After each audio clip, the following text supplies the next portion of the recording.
Boy next door had a vicious tongue, always mocking my weight for laughs. At our high school graduation dinner, someone joked that Corey and I were childhood sweethearts. He slammed his fork down, face twisting in disgust. Are you insane? Who'd like a whale like Wendy? I hang out with her out of pity. The table roared. Carter, our class president, frowned. You're blind, Corey. Wendy's bone structure is better than anyone here. If she lost the weight, you wouldn't be fit to tie her shoes. Silence flickered, then laughter exploded again. Serious, Carter? Her? Corey scoffed, eyeing me mockingly. If she loses weight and looks half as good as Bella, I'll kneel and apologize. But we all know that'll never happen. More howls of laughter. Under the table, my fists clenched. 8 years of secret feelings shattered in that instant. That night, I stood before my full-length mirror. 5'8", 200 pounds. I made 2 quiet decisions. 1, I would lose the weight. 2, I would not follow him to Colombia. Back at the restaurant, Bella, the reigning prom queen, had laughed the loudest. She deliberately dropped a greasy piece of pork belly onto my plate. Don't be sad, Wendy. Eat up. A full stomach makes you forget everything. Someone else immediately chimed in. Exactly. Our Wendy doesn't need a boyfriend. A plate of ribs is all she needs. The table exploded again. Corey leaned back in his chair, a lingering smirk playing on his lips as he scrolled through his phone. He acted completely detached, like the humiliation he just orchestrated had nothing to do with him.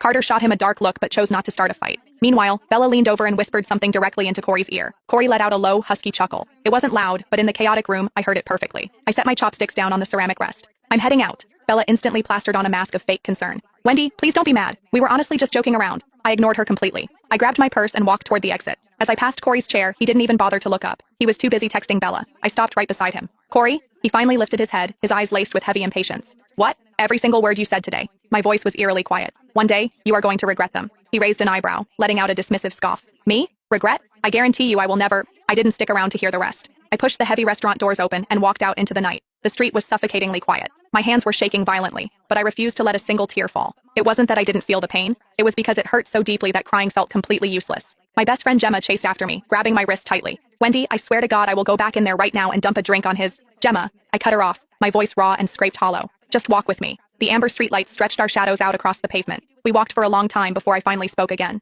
He's right about one thing. I am 200 pounds. But he said I could never lose it. I am going to make him eat those words. Gemma bit her lip hard and didn't say a word. She just squeezed my hand tighter. When I finally got home, the house was completely dark. My parents were already asleep. I stood alone in the bathroom under the harsh fluorescent lights. I actually had a medium frame, but it was completely buried. My face was dangerously round, my jawline practically non-existent. But as I leaned closer to the glass, I saw the truth. My eye shape was striking. The bridge of my nose was naturally high, and there was a tiny, delicate beauty mark resting right beneath the outer corner of my eye. Carter's words echoed in my ears. If she ever lost the weight, you wouldn't even be fit to tie her shoelaces. Was it true? I didn't know. But tonight, my mind was set.